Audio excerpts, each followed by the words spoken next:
il y a une grande confusion. Il y a une grande confusion que c'est une erreur en fait que la plupart des chrétiens font. Nous faisons une erreur. Nous confondons souvent le rôle de la prière. Nous confondons souvent ce que la prière peut faire et peut-être même que à force de plonger dans ces choses-là, nous occultons la seconde partie que Dieu a confiée à chacun d'entre nous, qui a pour rôle justement de boucher certains trous dont nous ne comprenons pas la longévité. C'est-à-dire qu'il y a un trou parfois dans ta vie, tu ne comprends pas pourquoi ce trou-là est toujours là. Mais c'est parce que en fait, l'arme que Dieu t'a donnée pour régler ce problème de trou, toi tu ne l'utilises pas. Toi tu utilises la prière. Je vais prendre un exemple simple. La prière ne peut pas faire la cuisine pour vous. Vous comprenez ça? La prière, je répète, ne peut pas faire la cuisine à votre place. Si vous êtes marié, vous êtes quelque part dans un foyer avec un conjoint, que vous avez un problème avec la cuisine, je vous garantis que si vous ne savez pas faire la cuisine, le fait de prier ne réglera pas votre problème. Je ne sais pas si quelqu'un comprend, si quelqu'un voit ce que je veux dire.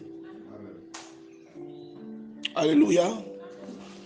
Donc je répète, le fait de prier, si vous avez un problème de compétence au niveau de la cuisine, vous avez une compétence dans tout ce qui est préparation de nourriture, même si vous avez le mari le plus aimant, si chaque fois qu'il vient manger, la nourriture qu'il mange est trop salée, même si vous êtes la meilleure en intercession, vous êtes la femme intercesseuse la plus puissante, vous aurez un problème. Il y a des gens qui trouvent des contours. Les contours que certains trouvent consistent par exemple à embaucher un cuisinier. Il y en a qui font venir un membre de leur famille qui s'est préparé de la nourriture. Et il y a des hommes qui acceptent ça, c'est normal parce que chacun est libre d'aller dans le sens qu'il veut. Mais il y a des hommes à qui ça pose des problèmes. Il y a des hommes qui aiment manger de ce que leur femme prépare directement. Alléluia. Vous savez, il y a une chose que moi je pense que l'Église doit beaucoup enseigner. Une chose qu'on devrait beaucoup enseigner, mais à mon avis, on ne l'enseigne pas suffisamment. Et quand vous regardez les chrétiens, parmi les chrétiens, il y a beaucoup d'incompréhension sur ce sujet. Où à la place où votre action est attendue, vous allez engager la prière. Quelqu'un comprend ça? C'est-à-dire, si vous vous habillez mal, ce n'est pas la prière qui fera que vous vous habillez bien. C'est-à-dire qu'il y a un conseil ou encore votre discernement sur les couleurs que vous devez mélanger, même si ce n'est pas vraiment important. Mais je crois que vous comprenez ce que je veux dire. Si vous ne travaillez pas bien à l'école, ou si vous avez un problème, vous ratez constamment l'examen, beaucoup vous diront qu'il y a aussi la chance qui joue. Mais en plus de la chance, il y a premièrement l'intelligence. La compréhension de ce que vous voyez en classe. C'est d'abord ça. Le problème se trouve d'abord à ce niveau-là. Alléluia. C'est d'abord à ce niveau. Il y a la compréhension des choses que l'on vous enseigne. Donc le fait d'aller en classe, par exemple, ne garantit pas uniquement, c'est-à-dire le fait d'aller uniquement ne garantit pas que vous réussissiez à vos examens. C'est aussi le fait d'avoir bien assimilé ce que l'on vous enseigne. Et ce n'est pas prier qui obligatoirement va résoudre ce problème. Je vous ai déjà pris un exemple ici, en vous parlant de ce que moi j'avais vécu, l'expérience que j'avais vécue. À l'université, il y avait une matière que je ne comprenais pas. J'ai prié le Seigneur, j'ai étudié, ça n'entrait pas. Vous savez qu'on a 8 types d'intelligence. J'ai déjà prêché ça. Il y a des matières, même quand vous vous souvenez, comme si à l'école, que vous ne compreniez pas, vous ne les compreniez pas parce que ce n'est pas parce que vous êtes bête ou moins intelligent que les autres. C'est que parfois, vous comprenez mieux certaines disciplines que d'autres. c'est une intelligence, c'est une forme d'intelligence, c'est reconnu. Je vous avais cité les 8, on avait fait une prédication à ce propos. Alléluia. Il faut diminuer là-bas. D'accord. Donc on avait fait une étude à ce propos, vous vous rappelez de ça. Mais la prière peut venir comme un complément. C'est d'abord une base, la base de votre vie, la base de tout ce que vous devez faire. Mais la prière, l'action de la prière ne va pas faire tout ce que vous attendez. Il y a des choses, c'est à vous de les faire. Quand vous lisez, nous allons lire tout à l'heure, quand vous lisez Exode chapitre 25, vous voyez Dieu parler à Moïse en lui parlant, Exode chapitre 25, j'ai dit chapitre 5, chapitre 25 verset 9, il lui parle de construire le tabernacle qui va lui montrer en vision. Est-ce que vous comprenez ça? Le fait d'être en prière, de voir le tabernacle ne suffit pas à emmener le tabernacle, à l'extraire de l'invisible vers le naturel. Il faut que quelqu'un qui a des habilités travaille et réalise le projet que Dieu a montré à Moïse dans le cadre de la prière. Est-ce que quelqu'un fait la nuance? C'est pourquoi il y a des gens qui ont l'onction qui meurent pauvres. Il y a des gens qui font des prières puissantes qui meurent pauvres. Il y a des gens qui sont pétris de talent mais qui vivent mal. Pourquoi? Parce qu'il y a des domaines que Dieu les a confiés. Il y a des recommandations que Dieu a fait à chacun d'entre nous. C'est-à-dire, il y a des choses, c'est à nous de les mener. Il y a des actions, c'est à nous de les mener. Alléluia. C'est à nous de mener ces actions-là. Mais nous n'avons pas compris là où le rôle de la prière, d'abord pourquoi est-ce que nous prions, pour ce que nous faisons. Et ensuite, nous n'avons pas compris qu'il y a à un certain niveau notre contribution qui est attendue. Quelqu'un comprend ce que je dis? Si tu es avec moi, lève la main s'il te plaît. Et je vais te prendre un exemple. Lorsque tu lis la Bible, tu lis l'histoire des enfants d'Israël. Ces derniers temps, je cite beaucoup cette histoire. Lorsque tu lis le livre d'Exode et que tu vois Dieu dire aux enfants d'Israël qu'ils vont sortir, lorsque tu les vois sortir, il ne s'est pas produit de téléportation de Goshen jusqu'à Kadès. Vous comprenez? Et pourtant, la décision de sortir était la volonté parfaite de Dieu.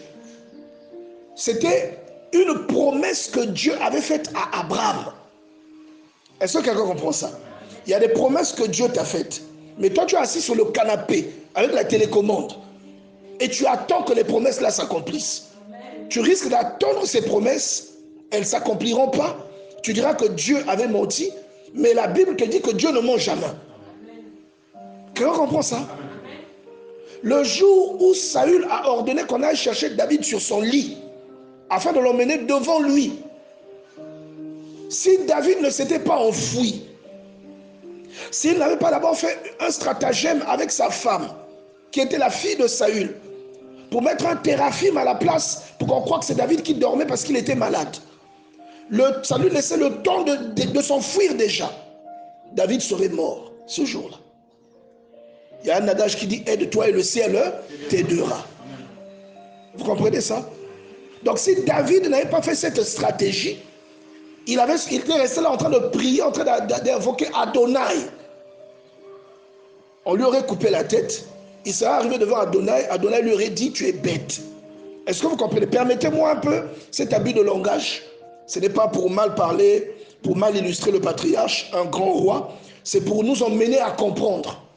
Vous comprenez ça? Qu'il y a des attitudes que nous avons, des attitudes que nous adoptons au nom de la prière qui ne sont pas correctes. Quand nous voyons la volonté de Dieu, ce que Dieu attend de nous, ces attitudes-là ne sont pas correctes. Nous allons ouvrir nos Bibles dans le livre de Colossiens, au chapitre 1. Colossiens chapitre 1. On va lire à partir du verset 15. J'aime beaucoup ce verset. À partir du verset 15, la Bible dit, le Fils est l'image du Dieu invisible. Amen. Le Fils est l'image du Dieu invisible. Le premier-né de toute la création, En effet, c'est en lui que tout a été créé dans le ciel et sur la terre. Virgule, le visible et l'invisible. Vous comprenez ça? On a dit quoi? Le visible et l'invisible. Je vais prendre une autre version. Je repars dans le Nouveau Testament ici. Je vais dans Colossiens. Ça, c'est la version Vie Nouvelle. Je vais prendre la version Louis II, chapitre 1 à partir du verset 15. Qu'est-ce que l'on dit? On dit, il est mis pour Jésus l'image du Dieu invisible. Le Dieu est comment? Invisible. On ajoute le premier-né de toute la création, car en lui ont été créées toutes les choses qui sont dans les cieux, sur la terre, virgule, les visibles et les invisibles. Quelqu'un comprend ça? Et après on commence à citer les trônes, les dignités, les dominations, les autorités, on cite. On est en train de te dire qu'il y a des choses que Dieu a créées qui ne sont pas visibles. Il y en a qui sont visibles, il y en a qui ne le sont pas. N'est-ce pas? Le côté invisible, c'est le côté qui se rapporte la plupart du temps à notre esprit. Vous comprenez ça? Parce que l'invisible, c'est même la nature de notre Dieu. Donc le côté invisible est lié à l'exercice de la prière. La prière est premièrement liée. Parce que la prière, elle est quoi? Elle est abstraite. Si je vous dis, montre-moi ta prière, vous ne pouvez pas tenir la prière, vous la sortez de la poche et vous me la montrez. N'est-ce pas? Mais plutôt, on dit une prière ou on fait une prière. Donc la prière, ce sont les mots que vous sortez pour illustrer ce que vous ressentez dans le cœur. Ces mots sont abstraits, vous ne pouvez pas les toucher. Et leur cible est invisible. Même quand vous priez pour une situation que vous voyez, l'effet que la prière aura sur la situation, c'est d'aller d'abord toucher l'obstacle invisible qui fait que cette situation soit un blocus pour vous, comme on dit en anglais, bottleneck. C'est-à-dire que ce soit quelque chose qui vous empêche d'avancer. Est-ce que vous me comprenez? Vraiment, j'ai envie d'être explicite. Le but pour lequel vous priez, regardez, si vous allez à l'hôpital et que l'on vous injecte, que malgré tout, vous ne guérissez pas, même si vous priez depuis le début, le fait que le traitement médico-légal ne vous guérisse pas, ça va amplifier votre désir de prier pour votre problème. Vrai ou faux? Vous voyez que ce qui est charnel et humain, l'impact que cela doit avoir, c'est-à-dire le traitement, l'impact que le traitement doit avoir sur vous, ne se fait pas. Vous comprenez ça? L'impact là ne se fait pas. Donc qu'est-ce que vous allez faire? Vous allez aller rechercher à régler ce problème sous une direction ou encore d'une manière spirituelle. Vous allez parler à votre Dieu en sachant que lui qui est esprit, il peut régler les choses charnelles parce que leur origine se trouve dans le spirituel. Les choses charnelles que nous voyons trouvent leur source dans le spirituel. On a déjà vu ça ici. Quelqu'un se rappelle? On a déjà vu ça ici. Donc vous, par exemple, quand vous lisez Genèse chapitre 1, au premier verset, la Bible dit une chose très très claire. Genèse 1, verset 1. Au commencement, Dieu créa les cieux et la terre. Il a commencé par créer quoi? Les cieux, n'est-ce pas? Quelqu'un comprend ce que je dis? Au commencement, Genèse chapitre 1, verset 1. Au commencement, Dieu créa le ciel et la terre. Il commence d'abord par créer le ciel. Même quand vous lisez Genèse chapitre 1, verset 27, on vous dit que Dieu a créé l'homme et la femme, n'est-ce pas? Il les fit homme et femme. Genèse 1, le verset 27 dit, puis l'homme dit, faisons l'homme à notre image. Puis Dieu dit, faisons l'homme à notre image, à notre ressemblance, qu'il domine sur les poissons de la mer, sur les oiseaux du ciel, etc. Verset 27, Dieu créa l'homme à son image, il le créa à l'image de Dieu, il créa l'homme et la femme, n'est-ce pas? Il les a créés. quand vous continuez au chapitre 2, vous allez comprendre que, en réalité, il a créé l'esprit. Il a créé l'esprit. Il dit que c'est à son image. Vous serez d'accord avec moi que Dieu n'a pas de poils dans les oreilles, comme vous et moi. Vous serez d'accord avec moi que Dieu ne va pas s'asseoir sur le trône chaque matin avant de sortir. Quand je dis le trône, vous comprenez de quoi je veux parler. Dieu ne fait pas pipi. Dieu n'a pas de boyau pour pouvoir... Je ne sais pas si vous comprenez ce que je veux dire. Vous voyez ça? Mais si on dit qu'on est à l'image de Dieu, je pose souvent cette question, que moi je ressemble à mon père, que Sœur Ange ressemble à son père, le frère Morel ressemble à son père. À qui? Quel est celui d'entre nous trois qui ressemble à Dieu? Alors, donc, aucun d'entre nous physiquement n'a de ressemblance avec Dieu. Si je regarde le frère Christian, il ressemble à l'un de ses parents. Si vous me regardez moi, je ressemble à mon père. Si vous regardez mon fils, il me ressemble. Est-ce que vous comprenez ce que je veux dire? Le frère Morel, quand il est venu, quand il s'est assis là, moi je vois son père. Je vois notre... Je disais que aucun d'entre nous, je ne sais pas là où, ceux qui nous suivent sur WhatsApp, à quel niveau ils se sont arrêtés, mais aucun d'entre nous ici, physiquement, ne peut dire qu'il ressemble à Dieu. Regardez, il y a même une chose supplémentaire qui nous apprend, qui confirme cela. Dieu est-il blanc ou noir? S'il a fait l'homme à son image, pourquoi certains sont blancs? Pourquoi certains sont noirs? Je ne dis pas qu'il n'a pas fait l'homme à son image, mais homme à son image que nous comprenons souvent, ce n'est pas ça. Vous comprenez ça? Parce qu'en réalité, ce qu'il fait, l'homme dont il est question, c'est l'homme intérieur. Sinon, il y a des blancs qui ont des longs cheveux, certains des yeux bleus, d'autres des yeux verts, etc., etc. Il y a des Indiens d'Amérique, il y a une diversité de races sur la terre. Dieu ressemble à laquelle de ces races? Vous voyez ce que je veux dire? Donc vous comprenez que c'est le côté spirituel. Donc il y a une activité qu'on appelle la prière qui a d'abord pour objectif, pour cible principale, toutes les choses qui sont spirituelles. Ensuite, cette cible-là, qui est spirituelle, a de l'effet sur des choses charnelles que nous côtoyons, des personnes, des êtres humains avec lesquels nous interagissons, des choses avec lesquelles nous entrons en contact.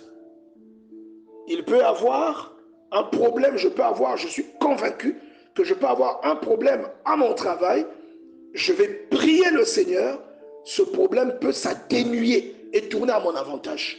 Vous comprenez ça? Mais ma prière a eu pour cible, non pas directement une chose physique, mais une chose spirituelle qui contrôle la chose physique à laquelle je suis opposé. Que ce soit un être humain ou que ce soit même une situation abstraite. Quelqu'un comprend ce que je dis? Malheureusement, nous n'insistons pas souvent sur le fait que l'être humain est obligé de contribuer humainement à ce que Dieu lui promet. Je vous garantis que même si tout le trajet de Joseph était contrôlé par Dieu, que c'est Dieu qui a voulu qu'il soit esclave, que c'est Dieu qui a voulu qu'il soit chez Potiphar, mais je vais vous dire que c'est la volonté de Joseph qui a voulu qu'il ne couche pas avec la femme de Potiphar. C'est lui qui a résisté à cette tentation. Rappelez-vous de Deutéronome chapitre 30. Rappelez-vous de Deutéronome chapitre 28. Nous avons le choix. Nous avons la liberté de choisir le bien ou le mal. Donc c'est Joseph intègre de son état qui a décidé de mettre humainement de la discipline dans son corps afin de ne pas céder aux avances de la femme de Potiphar. Mais pourtant, c'est Dieu qui l'a conduit là-bas.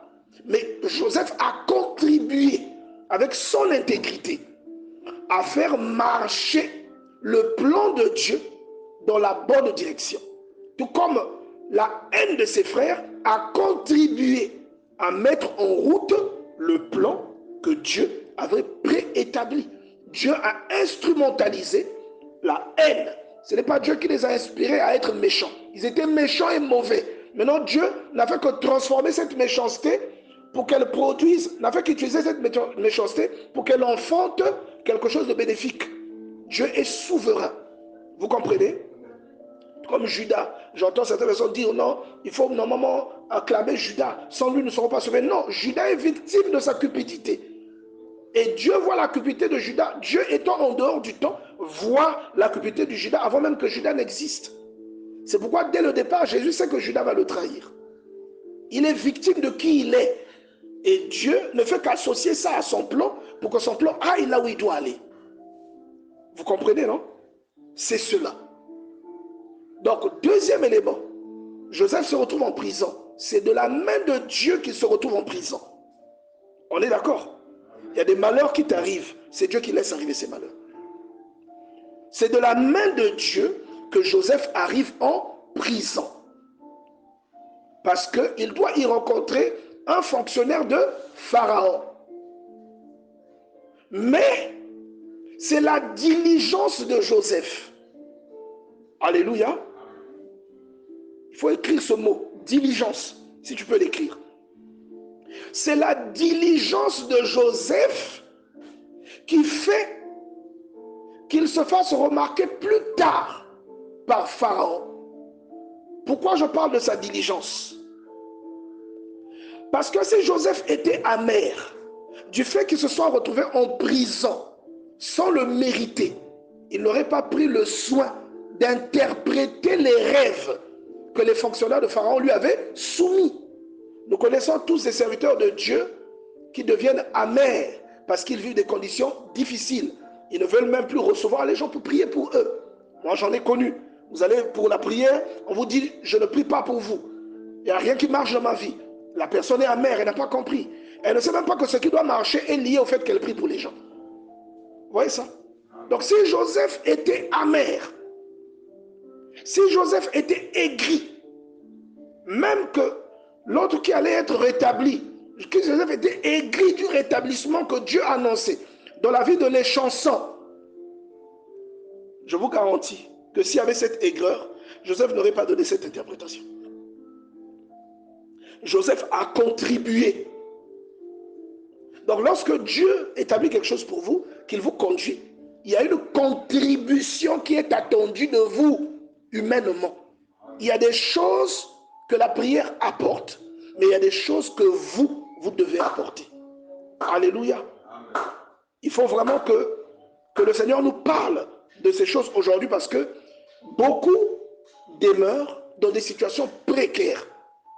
Beaucoup demeurent dans des difficultés financières pour une absence d'organisation. Vous savez, j'avais fait un constat.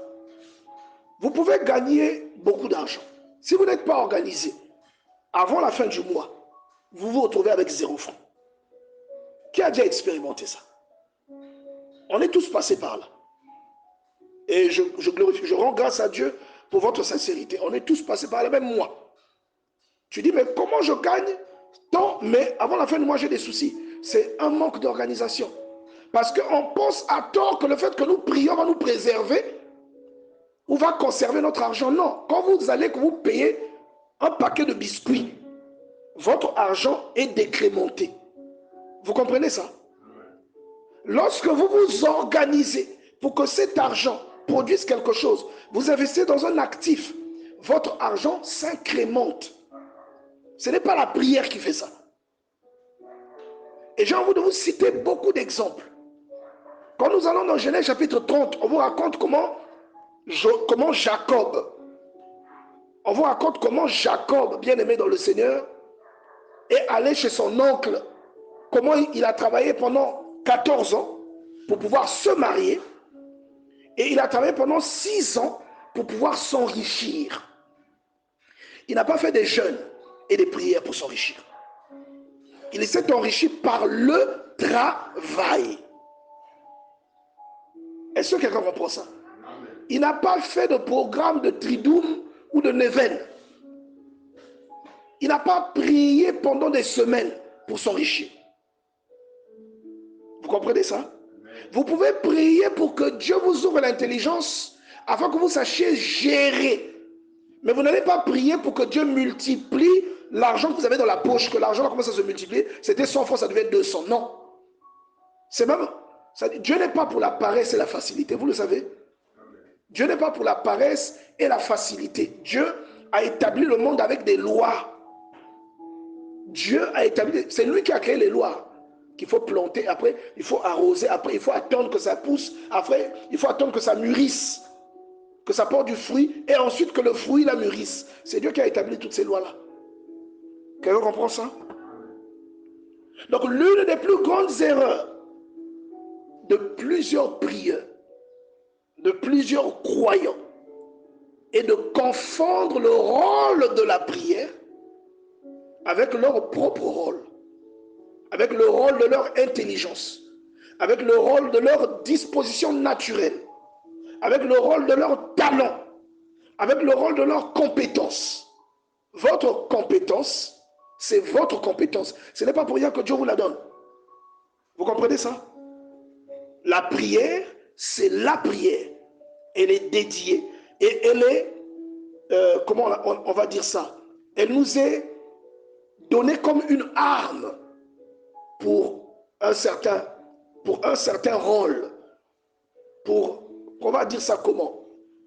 La prière joue un rôle essentiel, mais la prière a des compléments qui passent par vos actes. Vous pouvez prier pour que Dieu sauve votre mariage, mais vous allez devoir faire des efforts pour régler les comportements qui ne plaisent pas à votre conjoint. La prière seule ne les réglera pas.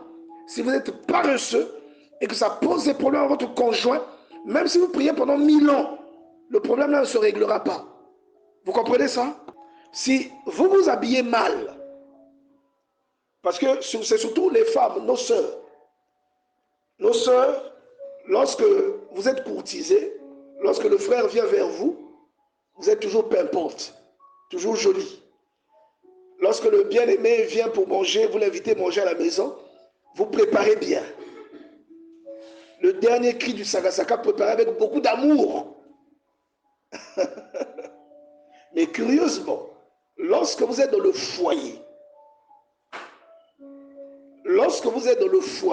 vous voyez déjà là où je vais, vous devenez négligente.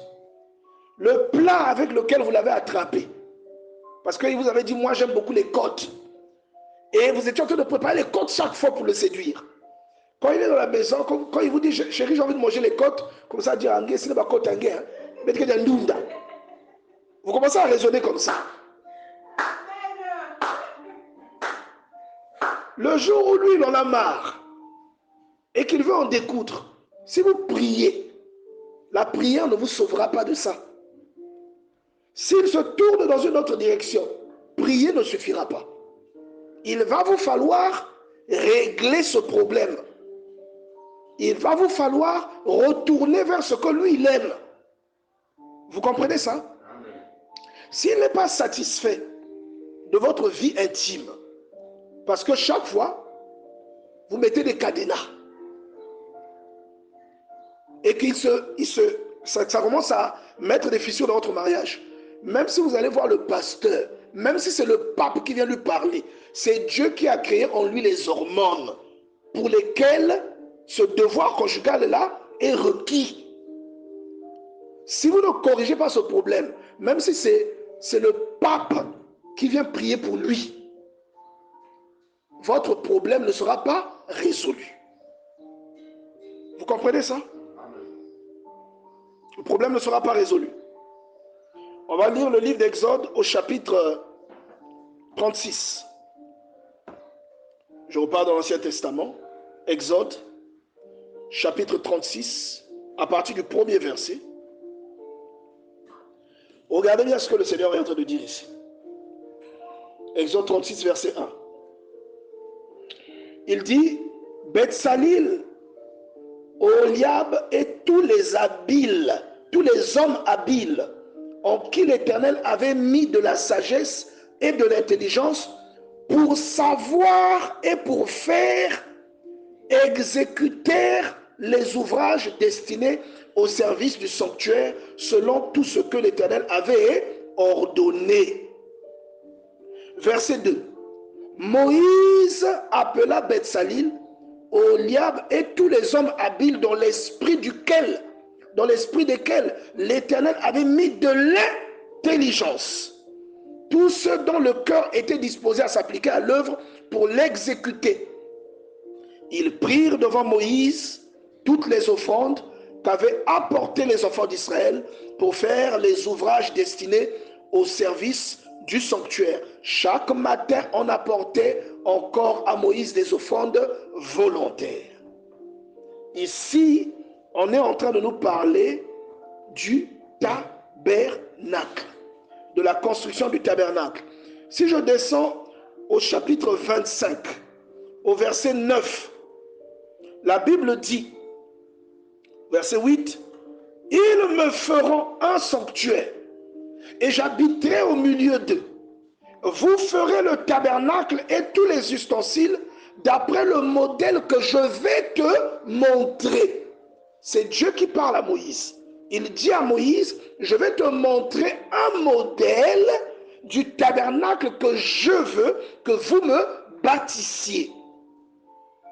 Et effectivement, Dieu va enlever Moïse jusqu'à une certaine hauteur de la montagne et il va lui montrer le tabernacle avec tout ce qu'il devait contenir. Et ensuite, Dieu va lui dire qu'il a choisi Betsalil, fils de Uri, petit-fils de Hur. Il lui a donné de l'intelligence, de l'habilité, de la sagesse, bref, tout ce que vous voulez, pour pouvoir exécuter l'œuvre que Dieu voulait qu'il exécute et pour laquelle Moïse avait reçu une révélation. Cette histoire est coupée en 3 tranches. Cette écriture que j'ai lue là. La première partie de cette écriture, ou la première leçon que nous tirons de ce texte que nous avons lu, de ces 2 textes, c'est la révélation. Alléluia. La révélation. Dieu inspire quelqu'un. Il inspire Moïse.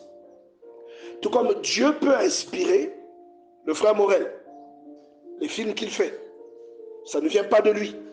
Dans le livre de Job, on nous dit que l'intelligence vient de l'esprit. Donc Dieu peut inspirer quelqu'un à faire ce qu'il est appelé à faire. Alléluia. À avoir une idée. Dieu donne une vision à quelqu'un. Est-ce que le fait de recevoir la vision elle seule va faire que la chose se réalise? Non. Ce qui nous emmène à la deuxième phase. Dieu va investir des gens. Il va les doter de compétences. Je vais développer largement tout à l'heure. Là, je vous fais un résumé. Il va les doter de compétences afin d'exécuter l'œuvre et de l'emmener à accomplissement. Vous suivez, non? Ensuite, il y a la troisième partie. Donc, il y a la vision, il y a la compétence, mais il manque quelque chose. La vision et la compétence ne suffisent pas. Il faut le matériel. D'accord?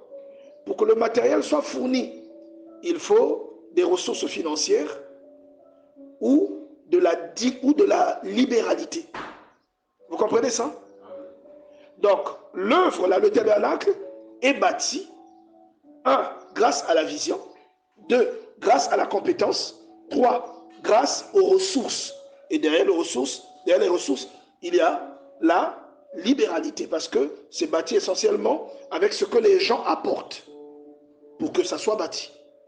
Dieu a touché des gens, des donateurs. Vous comprenez? C'est ce que vous pouvez remarquer, par exemple, que les œuvres même de Dieu aujourd'hui expérimentent, nous l'expérimentons.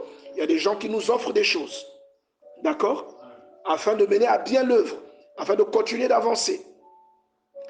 Vous voyez par exemple que Dieu nous a donné une vision, il a emmené des gens qui ont de la volonté, mais il nous faut encore des ressources pour bâtir par exemple le temple. Vous comprenez ça? Qui sera définitif, qui pourra accueillir beaucoup plus de personnes qu'aujourd'hui. Donc, il faut qu'il y ait des ressources. Les ressources, là, viendront comment? Par la gestion, par la libéralité et par la productivité. Vous comprenez ça? Si la libéralité est au rendez-vous, mais que la gestion est mauvaise, l'œuvre que nous devons bâtir ne connaîtra pas de succès. Parce que la ressource en question, plutôt que d'être dirigée vers la construction de l'œuvre, pourrait être dirigée vers des projets personnels. Et beaucoup d'églises connaissent ça. Vous comprenez ce que je veux dire? C'est pourquoi le Seigneur inspire toujours et nous confions nos finances à des personnes de confiance, des personnes intègres, dont Dieu lui-même rend témoignage, comme vous pouvez le voir ici. D'accord? Donc, aujourd'hui, Dieu peut vous donner une vision, Dieu peut vous confier une activité, Dieu peut vous confier une œuvre. Dieu ne viendra pas faire l'œuvre à votre place. Il ne viendra pas bâtir le temple de Bethesda à votre place. C'est à nous de le bâtir. Est-ce que vous comprenez? C'est à nous de le faire. Le fait de beaucoup prier ne bâtira pas ce que vous attendez. Le fait de beaucoup prier ne vous apprendra pas à parler l'anglais, à devenir bilingue. Il faut étudier. Quelqu'un comprend ça? Le fait de s'asseoir ne financera pas votre projet. Il faut chercher des partenaires. Mais la plupart des chrétiens ont une confusion à ce lieu. C'est pourquoi vous voyez qu'il y a des pays où les gens ne prient pas comme dans nos pays, mais les pays sont développés. Vous voyez ça? Et ça donne même des excuses à ceux qui critiquent le christianisme et qui se mettent à dire que c'est parce qu'on est chrétien qu'on n'avance pas. Ils oublient, par exemple, que les États-Unis sont chrétiennes aussi. Ils oublient ça. Que les États-Unis, c'est un pays chrétien. Ils font comme nous, ils vont à l'église, ils invoquent Jésus. Mais regardez comment ils sont développés. C'est juste qu'ils ont fait le discernement là où nous ne faisons pas. Vous comprenez? Ils ont discerné que d'un côté, il y a le travail, de l'autre côté, il y a la foi. On ne mélange pas forcément les deux. Et Jésus nous en donne une illustration des évangiles. Quand il s'agit de l'impôt, il dit ne mélangez pas les deux. Il dit qui est sur cette effigie? César. Rendez à César ce qui est à César. L'impôt sert à quoi? L'impôt que les gens payaient permettait à l'Empire d'entretenir ses troupes, par exemple, d'exécuter des travaux. C'est comme ça que les travaux sont financés. C'est grâce aux impôts. Est-ce que vous comprenez? Jusqu'à aujourd'hui, c'est le modèle qui est suivi. Et malheureusement, ces choses-là, on ne les enseigne pas dans l'église. Sinon, on les enseigne rarement. Alors, on va avoir le frère Christian, par exemple, qui veut monter, qui veut gravir des échelons, comme le Seigneur le lui a montré, comme le Seigneur le lui a promis, mais qui est farceur au travail. Il veut gravir les échelons, mais tout le temps, il s'absente pour cause de maladie. Et quand tu vois bien, il n'est pas malade aussi lorsqu'il s'absente. C'est juste de la paresse. Est-ce que ce que Dieu lui a promis arrivera? Ça n'arrivera pas. Quelqu'un comprend de quoi on parle ici? Ça n'arrivera pas. Il faut que nous soyons conscients de ça. Ça n'arrivera pas. Alléluia. Que Dieu vraiment nous aide à comprendre. Ce que vous recevez, vient-il de Dieu? Si vous n'y mettez pas votre contribution, vous allez échouer. Mais si la prière résolvait tout, dans ce cas, quand vous finissez de vous laver, sortez, allez au travail, sans vous habiller. Pourquoi vous vous habillez? Vous voyez que deux fois, on ne pousse pas la réflexion loin. Les exemples sont simples. Pourquoi vous devez, si Dieu doit tout faire pour vous, pourquoi vous vous habillez? Sortez, que Dieu vous couvre. Comme il l'a fait pour Adam et Ève. Que Dieu vous confectionne des vêtements, sortez. La prière est la base de tout ce que nous sommes appelés à faire. Mais le problème, c'est que nous sommes trop enfermés et limités dans la prière. Nous avons tout limité à la prière. Même l'éducation des enfants, tu n'éduques pas ton enfant, tu le laisses suivre la télé jusqu'à minuit.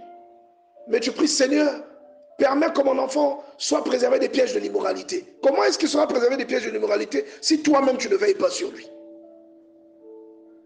Seigneur, fais qu'il soit toujours premier. Comment il le fera si tu ne contrôles pas son travail? Si tu ne lui montres pas là où il ne comprend pas? Et c'est l'erreur que beaucoup de chrétiens commettent. Vous voyez? Les sœurs, quand vous épousez, vous arrivez dans la maison, même les frères, hein, vous étiez toujours, comme disent les Ivoiriens, choco. C'est-à-dire quand la sœur vient et vous voit choco, hein, taille, miyoto et tout. Et aujourd'hui, quand vous êtes mariés, vous avez arrêté de faire les abdos. Moi, j'ai recommencé les abdos. Hein. Amen. J'ai recommencé, sérieux. J'ai recommencé les abdos. Parce que je dis, la médaille ne doit pas tomber. Je dois continuer à être un séducteur devant ma femme. Vous voyez? Vous avez laissé vous avez aujourd'hui votre bédonneau. Quand votre femme vous a apprécié, vous n'aviez pas ce ventre. Et si votre femme cesse de elle cesse de vibrer quand vous êtes là, vous allez prier, Seigneur, fais-la encore tomber amoureuse de moi. Quoi? Mais si tu te laisses aller, tu ne te rases pas. Tu laisses les odeurs corporelles t'envahir. Tu ne connais pas le déodorant. Et des fois, quand tu te réveilles, tous les dimanches, tu te réveilles, jusqu'à 9 h, tu n'es pas brossé. Comment est-ce que la sœur continuera à avoir le charmeur que vous étiez autrefois, au moment où vous vous êtes rencontrés? Vous ne voyez pas que vraiment il y a quelque chose qui ne va pas avec votre logique? Vous comprenez? La prière ne construit pas les routes. Alléluia. La prière ne construit pas les écoles. Il faut qu'il y ait des investisseurs. Il faut qu'il y ait des gens qui soumettent des projets, que ces projets soient validés. Et c'est le rôle des élus locaux. Alléluia. Et toutes ces dispositions ont été instaurées par Dieu. C'est pourquoi la Bible nous demande de prier pour les autorités. Parce que si nous prions, ils peuvent être inspirés selon le modèle d'inspiration que Dieu veut qu'ils aient, afin que nous connaissions le bien-être. Vous voyez? Mais si vous priez pour qu'ils quittent le pouvoir, ce n'est pas forcément la solution. Parce qu'ils quitteront sans avoir accompli ce que Dieu attend d'eux. Alors que Dieu a besoin que ces âmes-là soient sauvées. Le fait de faire ce que Dieu attend de vous peut vous qualifier. Vous voyez?